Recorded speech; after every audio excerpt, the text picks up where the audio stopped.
My fiancée claimed she loved me for who I was, not my money. Then I caught her going through my locked financial documents, planning to have me committed.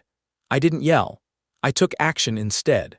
3 days later, police came and revealed her twisted plan. I'm David Garrison, and this is how I discovered that the woman I planned to marry had been planning to destroy me. I was 31 when my grandparents died within 6 months of each other. Grandpa from a heart attack, Grandma from what the doctors kindly called broken heart syndrome. They left me their construction company, commercial properties across 3 states, and investment accounts they'd built over 50 years of careful saving. After taxes and settlements, I was worth about $4 million. I kept working as a high school history teacher, drove the same pickup truck, lived in the modest ranch house I'd bought before the inheritance. Only my sister Emma and a few close friends knew about the money. I thought I was being smart, keeping it quiet. Jessica taught art at the elementary school across town. We met at a district workshop on integrated curricula. She was presenting on using visual arts to teach historical concepts. Strawberry blonde hair pulled back, paint still under her fingernails, this infectious enthusiasm when she talked about making history tangible for kids. "You actually get it," she said over coffee during the break. "Most history teachers just want dates and battles. You understand it's about human stories." We talked through lunch, exchanged numbers, met for dinner that weekend. She was finishing her master's in art therapy, working with traumatized children, living in a studio apartment she'd painted to look like a garden. Within 3 months, she'd moved into my house. Within a year, I was ring shopping. The signs were there, wrapped in concern and affection. She'd comment on my teacher salary whenever I hesitated to spend money, not knowing about the inheritance. She'd joke about being a starving artist while eyeing houses in wealthy neighborhoods. When I mentioned my grandparents' passing, she'd probe for details about their estate, then catch herself and change the subject. "You're so grounded," she'd say. "Not like those trust fund guys who flash money around. You actually work for what you have." I'd smile and agree, not mentioning the quarterly distributions from Grandpa's properties or the investment accounts growing quietly in the background. It felt good being loved for myself, not my net worth. Or so I thought. The proposal happened at her favorite museum, in the contemporary wing she'd dragged me to dozens of times. I'd arranged with the curator to display a painting I'd commissioned, abstract style she loved, but hidden within the swirls of color were the words "Marry Me, Jessica." When she spotted it, she gasped, then cried, then said yes so loudly that security came to check on us. 2 months before the wedding, Jessica brought up something unexpected over dinner. "I've been thinking about protection," she said, twirling her wine glass. "Financial protection for both of us." My heart rate spiked, but she continued. "My friend Amber went through a horrible divorce, lost everything because they didn't plan properly. I found a lawyer who specializes in creative professionals. Maybe we should meet with her just to make sure we're both secure." Relief flooded through me. "That's actually a great idea," she beamed. "I knew you'd understand, you're so practical." The appointment's already scheduled for next week. The lawyer was Margaret Walsh, downtown office with leather chairs and oil paintings. Jessica insisted on meeting with her alone first. "I want to understand my rights as an artist. Intellectual property stuff. You know how confusing creative assets can be." That made sense. Jessica was always working on commissions, building her portfolio. I spent the morning she was gone helping my neighbor repair his fence, trying not to think about prenups and what they meant for us. She came back subdued. "Margaret needs to review some things. We'll meet together next week." She kissed my cheek, then locked herself in the spare room she used as a studio. I heard drawers opening, papers shuffling. When I knocked to offer lunch, she said she wasn't hungry. That night I woke to find her side of the bed empty. Found her in my home office, surrounded by bank statements and tax returns from the filing cabinet. My locked filing cabinet. "Couldn't sleep," she said, closing my laptop. "Wedding stress, just making lists of expenses." "Those are my—" "I know, I'm sorry. I just wanted to understand our budget better, for the wedding planning." She looked genuinely apologetic. "I shouldn't have gone through your things. I was just anxious about money and—" I softened. "Wedding planning was stressful." "It's okay, but next time just ask." She nodded, gathered the papers. I noticed she'd been looking at statements from the investment accounts, the property management company reports. But I was tired and she was already putting everything back, apologizing again. 3 days later, Margaret Walsh called. Her office felt different this time, colder. A man in a suit sat beside her, Detective Raymond Morse, Financial Crimes Division. My stomach dropped to my shoes. "Mr. Garrison," Walsh began, "I need to explain why I've asked you here. During my consultation with Ms. Brennan, she made statements that triggered my mandatory reporting obligations." She pulled out a legal pad covered in notes. "I record all consultations, Ms. Brennan's questions were unusual. She started by asking about transmutation of assets, how to convert separate property into marital property quickly after marriage.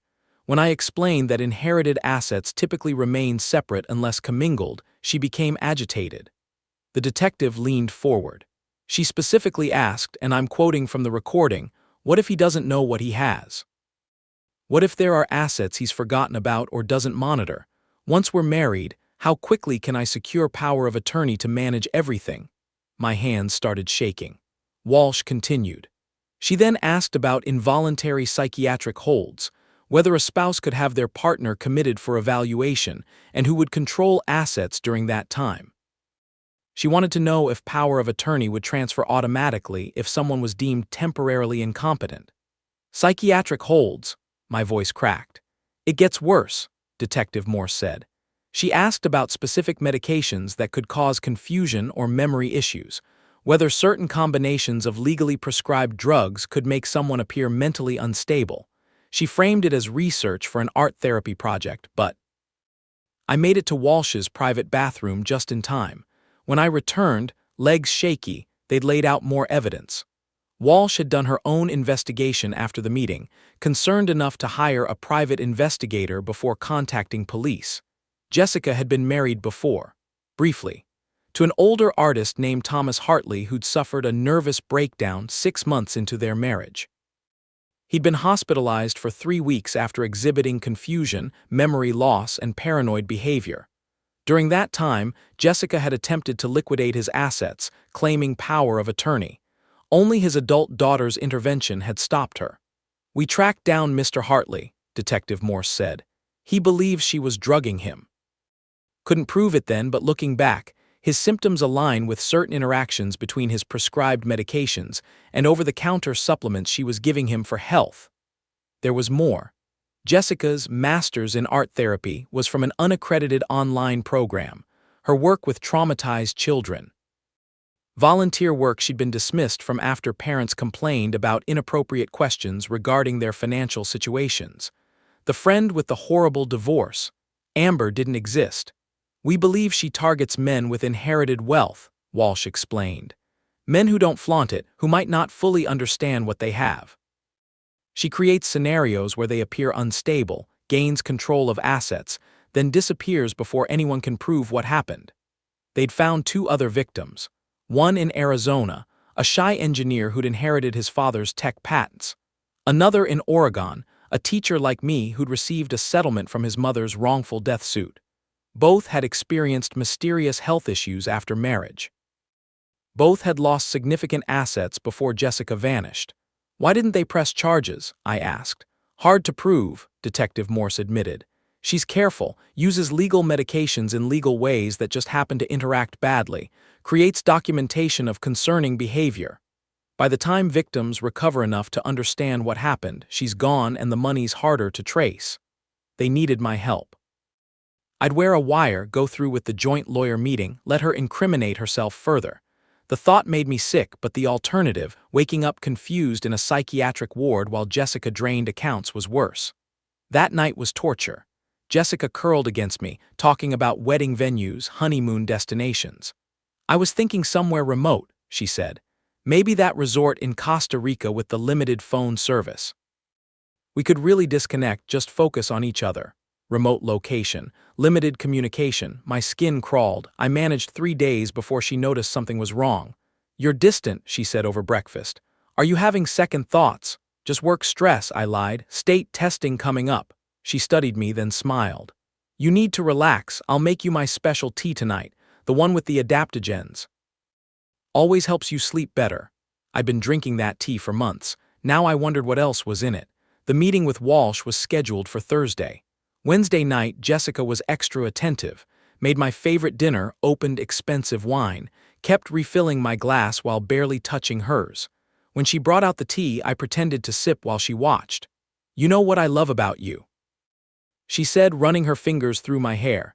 "You trust me completely, no questions, no suspicions, just pure trust." I excused myself to the bathroom, poured the tea down the sink, ran water to cover the sound. When I returned, she was texting rapidly, smiling at something on her screen. "Who's that?" I asked, trying to sound casual. "Just Amber, about the divorce stuff." She put the phone away quickly. "You look tired, baby. Let's get you to bed." I played drowsy, let her lead me upstairs, pretended to fall asleep immediately while she watched. After an hour, she slipped out of bed. I heard her on the phone downstairs, voice too low to make out words. Then the garage door opened. Her car started. I called Detective Morse. "She just left, middle of the night." "We're on it. We have surveillance on her. Get some real sleep if you can." She returned 2 hours later, smelling like cigarettes though she didn't smoke. Slipped back into bed like nothing had happened. I lay rigid, pretending to sleep, wondering where she'd been, who she'd met. The next morning, she was overly cheerful.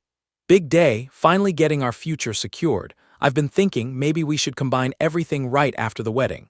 Joint accounts, joint ownership on the house. Real partnership, you know." At Walsh's office, I was wired and terrified. Jessica had dressed conservatively, pencil skirt, minimal jewelry, hair in a bun, playing the responsible future wife. Walsh began with standard questions about assets and debts. Then carefully, "Ms. Brennan, you had some specific concerns in our previous meeting about asset protection. Could you elaborate?" Jessica shifted forward. "Yes, David doesn't really understand money.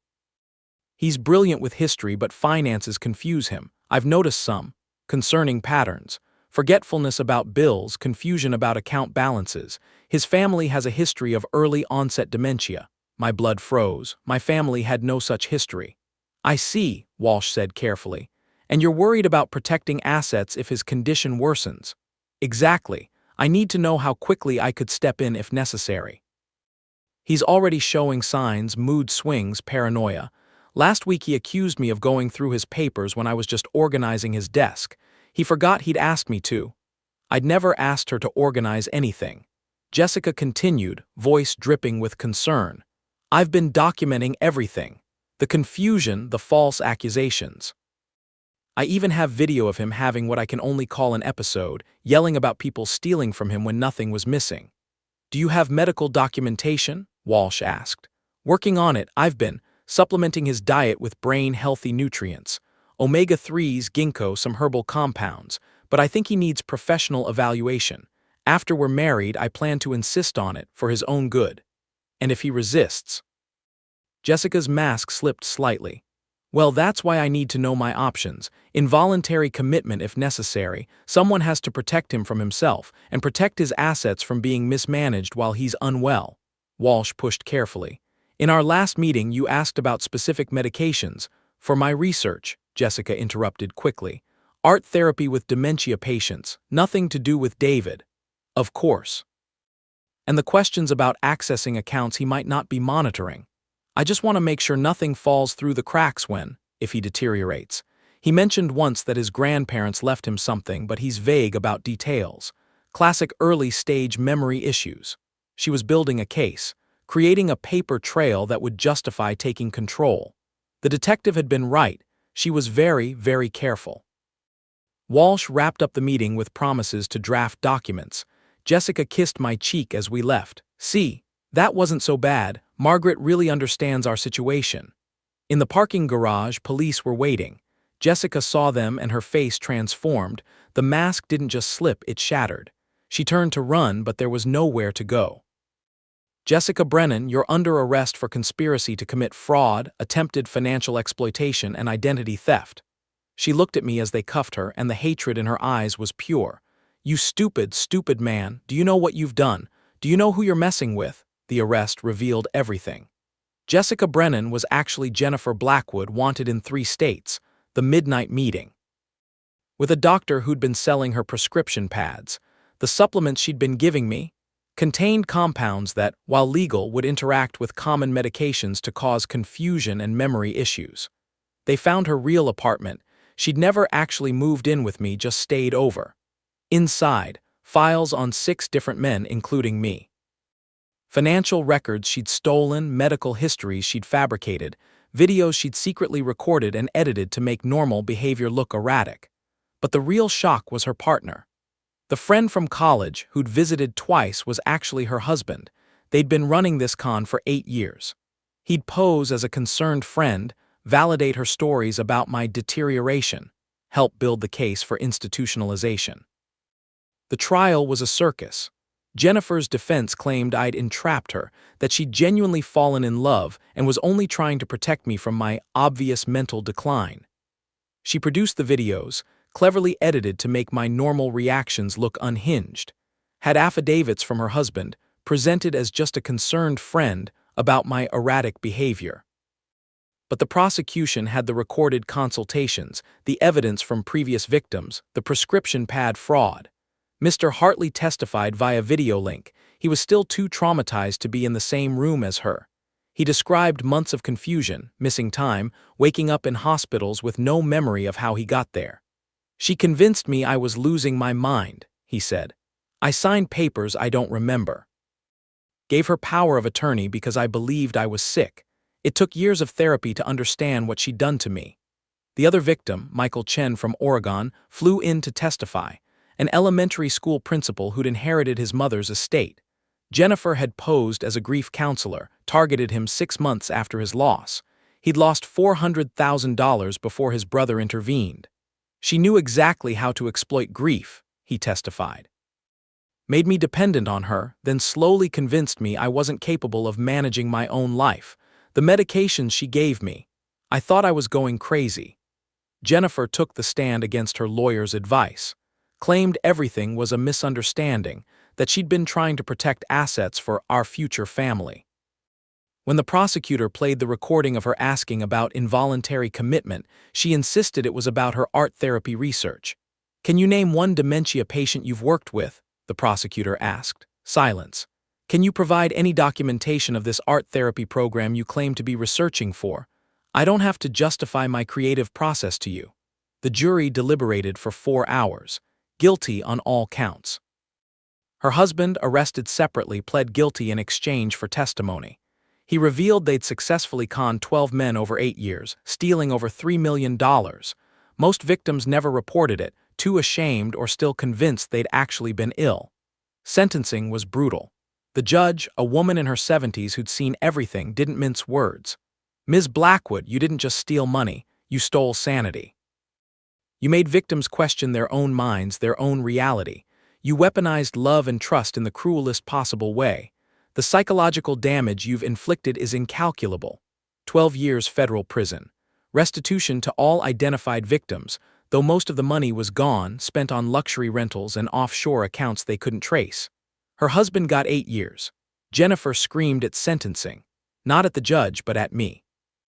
You have no idea what you've done. My family has connections. You'll pay for this. You'll beg for the confusion I was going to give you. Her family.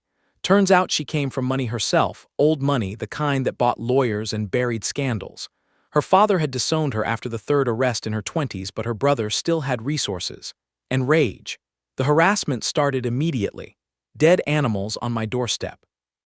Threatening letters with photos of my classroom, my students' faces blurred out. My principal got anonymous reports about my mental instability and dangerous behavior. Parents received emails claiming I was under investigation for inappropriate conduct. I had to take a leave of absence. The school supported me, but the damage was done. Some parents would always wonder. Some colleagues would always whisper. Then the civil suit started. Jennifer's brother claiming I'd defamed his sister. Former associates claiming I'd damaged their business relationships. All frivolous, all dismissed, but each cost thousands in legal fees. I moved to Colorado, started over at a new school. Changed my name legally from David Garrison to David Grant. Sold the properties, moved everything into trusts with a security level usually reserved for witness protection. Detective Morse stayed in touch. Jennifer was not adjusting well to prison. 3 fights in the first month. Attempted to run the same con on a cellmate, trying to convince her she was showing signs of schizophrenia. They moved her to solitary for her own protection. She's escalated to threatening prosecutors now, he told me during one check-in. Claims she has dirt on everyone. Classic narcissistic collapse. Therapy helped, though trusting Dr. Martinez took time. We worked through the specific trauma, not just betrayal, but the gaslighting, the attempted poisoning, the fundamental assault on reality. She tried to steal your mind, Dr. Martinez said. That's deeper than financial fraud, that's existential violation. We worked on recognizing manipulation, trusting my own perceptions, rebuilding the ability to let people close. It was slow. Some days I'd catch myself checking my tea for suspicious residue, wondering if my occasional forgetfulness was normal or induced. Hypervigilance is normal after what you experienced, Dr. Martinez assured me, but we need to find balance between caution and paranoia. Dating seemed impossible at first. How do you explain why you won't share a drink, won't take supplements, need to see anyone's ID before a second date? The few times I tried, the conversations went badly. So you think all women are con artists? One date asked. No, you just think I might drug you and steal your money. Great foundation for a relationship.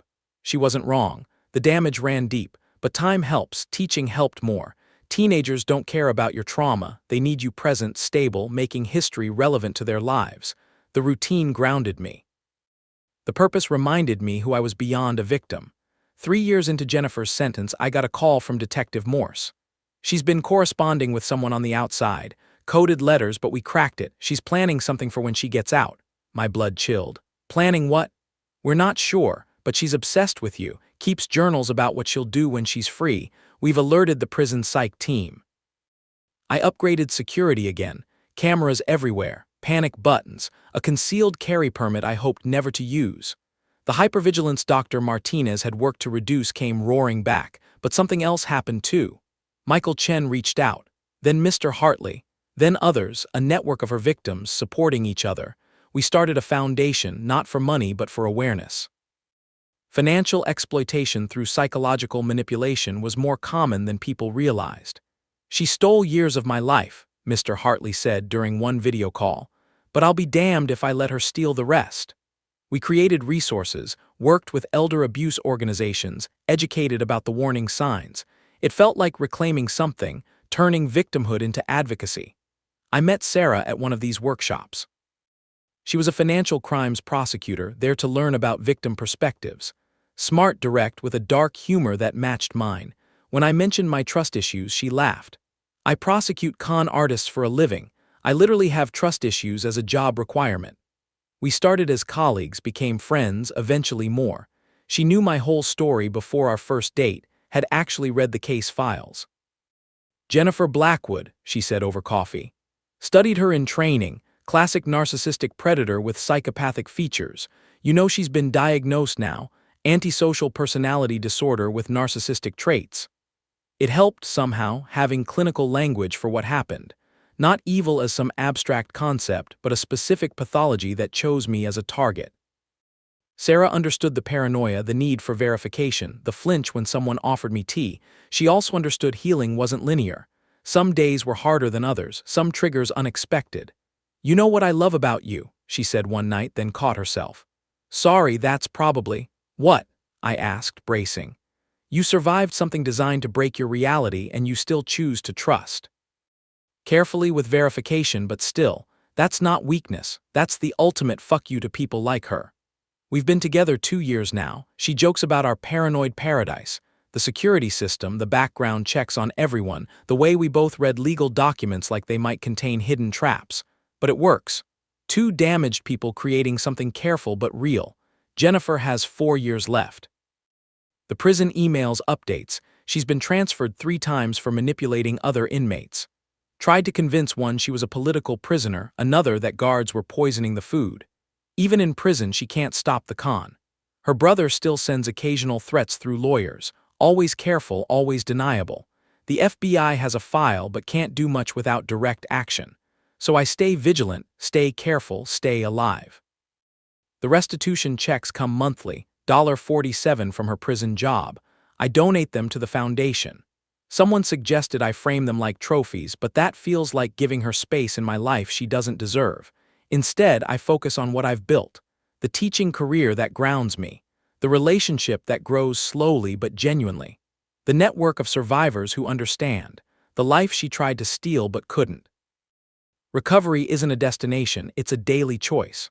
Some days I choose poorly, let paranoia win, check Sarah's phone, or research her friends obsessively. But most days I choose better. Choose to trust but verify. Choose to live fully despite the scars. The irony isn't lost on me. Jennifer targeted me for inheritance I didn't flaunt, tried to steal not just money but sanity itself. She's now in a concrete box, reality rigidly defined by guards and schedules, while I'm free to question and verify reality on my own terms. There's justice in that, even if it doesn't erase the damage. To anyone reading this, trust your instincts. When someone pushes too hard too fast, when their concern feels like control, when they isolate you from your own perceptions, run. Love shouldn't require surrendering your reality. Partnership shouldn't mean losing yourself. The flags were there, hidden in care and false concern. I missed them because I wanted to believe someone could love the quiet teacher, not the hidden inheritance. But real love doesn't require you to doubt your own mind. Real love anchors you to reality, not steal it away. Learn the difference. Your sanity depends on it.